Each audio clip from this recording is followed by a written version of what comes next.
But you do that to your colleague again, this side. And this time you don't do to her. You're doing to your colleague. She says to you, no, wait until he has finished his point. But that's what we've been doing to her.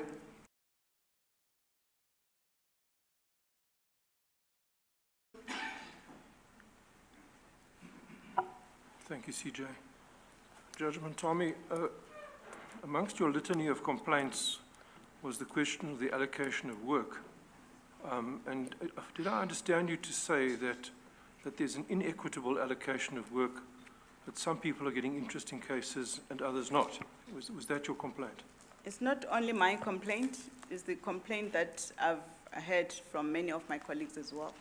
Well, I want to just have a look at Barnard Labuskachny again. That was a very complicated tax matter that was allocated to you. Mm-hmm. Am I correct? It was a problematic tax matter. Perhaps it was problematic. It went to the Constitutional Court and judgment was delivered there in 2022, Volume 5, which means towards the end of 2022. But you say you never knew that the case went to the Constitutional Court. I didn't pick it up.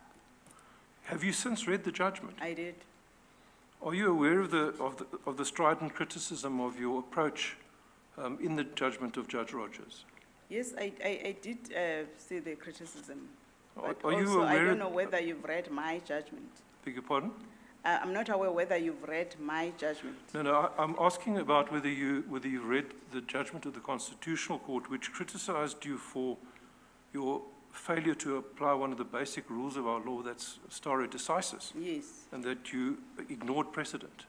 Yes, I've seen that criticism. And do you understand the criticism? Yep. Then there's further criticism. I'm simply looking at what the GCB had to say. There's further criticism that you dismissed a constitutional challenge which was made in the alternative without even considering it. Are you aware of that? Yes, I'm aware of it. That's why I was asking did you at least have a look at my judgment before? No, I didn't. I'm asking you about the criticism of the Constitution. In my judgment, I said that matter was capable of being determined without reaching a constitutional point.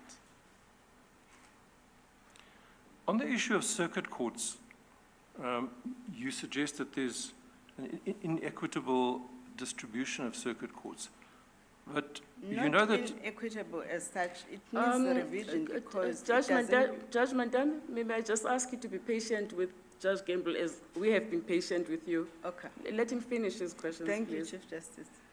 Circuit courts in our division are advertised at the beginning or the end of every term. Sorry, the beginning of the term, the circuit courts for the next term are advertised. And colleagues are invited to apply. Sorry? Circuit courts are advertised. So, for instance, now at the beginning of this term, the circuit courts for the beginning of next year, the first term in January, first term in 2025, they will be advertised and colleagues apply. I've applied, but I've never been given a chance to go to circuit court. But they are advertised. It's not a question of them just being dished out. But if you put your name down, you would be told that someone has taken it. Much more junior than you. You speak about promotion of collegiality, and you speak about promoting that culture in the tea room. When last did you attend the tea room in the High Court? I can't remember.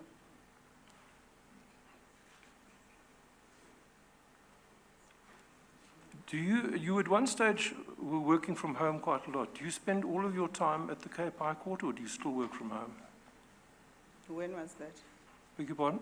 When was that I was working from home? No, I'm asking. A number of colleagues during COVID and after COVID worked from home. I'm simply asking, do you spend all of your time at the Cape High Court, or do you still work from home?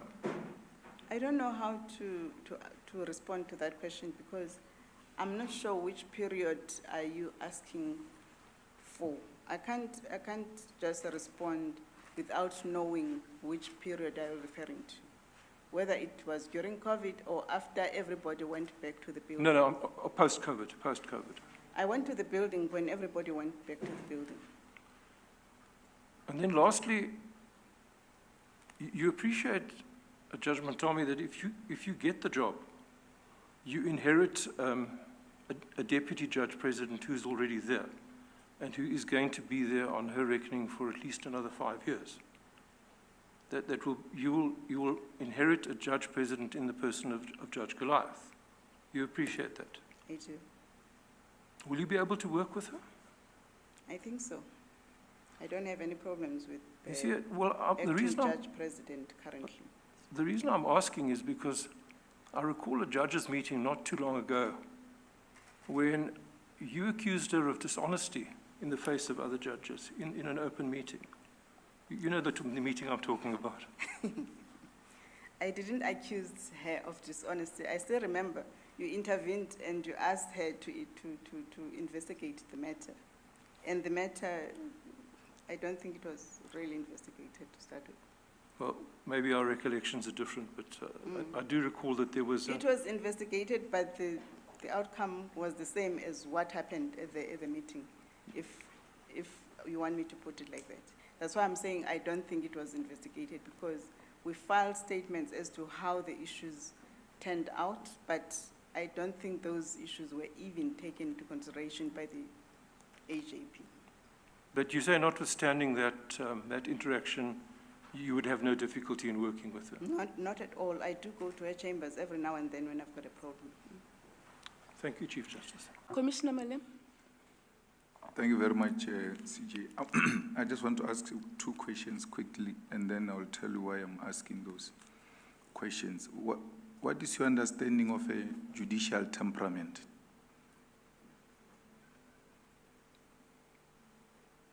Judicial temperament. It requires that a judge should be able to listen and take into consideration other people's views and be collegial to others, and not act outside of what is required of a judge. What is your understanding of collegiality? Is that colleagues should be should have relations, good relations, and should be able to work well with others. So when I walked in here, the CJ was still conducting the interview, and the way you were responding to her, at the beginning I thought maybe the CJ explained your relations before I came in, and maybe you know each other from somewhere else, because you kept on interjecting her and not allowing her to finish her points, and I was like, does she have a problem with her or what? But you do that to your colleague again, this side. And this time you don't do to her. You're doing to your colleague. She says to you, no, wait until he has finished his point. But that's what you've been doing to her. Do you define that? You are the one who just said to me now, judicial temperament means that you must listen to others. But here you have to be stopped for you to listen to others. Interject the most highest office when it interviews you. Is that a true reflection of judicial temperament and collegiality at this level in public? Commissioner Malema, I didn't see that as an interjection. I thought the Chief Justice had finished her questions, and I thought Commissioner Gamble had finished his questions. If I have interjected, I do apologize. It was not my intention to interject. Thank you, CJ. Thank you, Commissioner Malema. Commissioner Ngcukaitobi. Yes, thank you, Chief Justice. Judge Mandama, I just want to come back to this point that you were discussing with Commissioner Steinberg on the Slaposkachne judgment, because I'm very worried about the way you've characterized the criticism of the Constitutional Court, because it seems there's one issue that they take with your judgment, which is whether or not you were correct that a tax judgment is not final and therefore not rescindable. Do you accept that? Yes, because that was my finding. Yes. Now, on that issue, it doesn't matter whether they characterize it as a Rule 32 or any other rule, because it's a question of law. Now, what they say about what you did is that you failed to have regard to at least 3 judgments that were binding on the issue, despite the fact that those judgments had been brought to your attention. In fact, it's only in the leave to appeal where you referred to Metcash. And the way you did so, at paragraph 29 of the Constitutional Court judgment, you said that the Constitutional Court did not make a finding of law. It just made an observation. This is why they use very strong language to say that your judgment was unacceptable. It's because you poo-pooed, you dismissed, you waved away a binding authority that says a tax judgment is final. That's the criticism against you. In other words, you treated authority of the Constitutional Court as if it didn't exist. So you can find that in the judgment itself at paragraph 29. They come back to that at paragraph 30. They say the reasoning in Metcash, now they're responding to you, on rescindability was not merely an observation. It was an integral part of this court's reasoning. And Metcash, in turn, endorsed the 2 judgments in Kruger. So that gives us 3 that were brought to you. You don't apply them, despite the fact that the Concord has spoken authoritatively on the subject. Now, my concern is not so much whether you get the job of being JP. It is what you will do when you return as a judge, bearing in mind the posture you've adopted today about the authority of the Constitutional Court. Can you comment on that? Commissioner Ngcukaitobi, I'm not sure what attitude I've adopted about the Constitutional Court. You've said it was a different case before the Concord to the case that was before you, whereas I've just pointed out to you it was exactly the same issue, which is finality of tax judgments. Now, once you don't accept that it was the same issue, my fear is that you will repeat the same error of treating with dismissiveness judgments of the Constitutional Court. If I can just finish this point, maybe then, paragraph 30 says, observance of the rules of precedent is not a display of politeness to a court of higher authority. It is a component of the rule of law, which is a founding value of the Constitution. My fear is that you will not follow precedent. As I said earlier on, Commissioner Ngcukaitobi, that I do accept the judgment of the Concord. I do accept that I'm bound by the judgment of the Constitutional Court. However, there was a lot that I had to unscramble in the court of first instance to reach the decision that I've reached. Maybe it didn't come out clear that I had to unscramble a lot of issues before I came to that conclusion. I did not at all, not in 1 minute, say that I'm not bound by the President of the Constitutional Court. No, I don't think you said you were not bound, but the approach we've taken before us is that it's because the applicants failed to identify the issue and therefore the issues were different. So in other words, you still don't see that there was an error in your judgment because you got the law on finality of tax judgments wrong. And that's the point I was putting to you.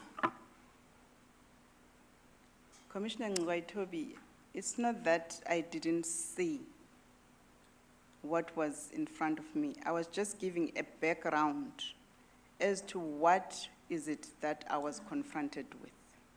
I thought that was going to clarify the issue as to why I came to the conclusion I came to. Not that I want to disrespect or disregard the judgment of the higher court, Apex Court for that matter. Yes, I wanted to give a background. No, I understand that, but the issue is still the same. It's whether or not tax judgments are final. That's the issue before you, that's the issue before the Constitutional Court. So I'm struggling to understand why this background is relevant to that issue. And that's why I fear that you will just repeat the same error.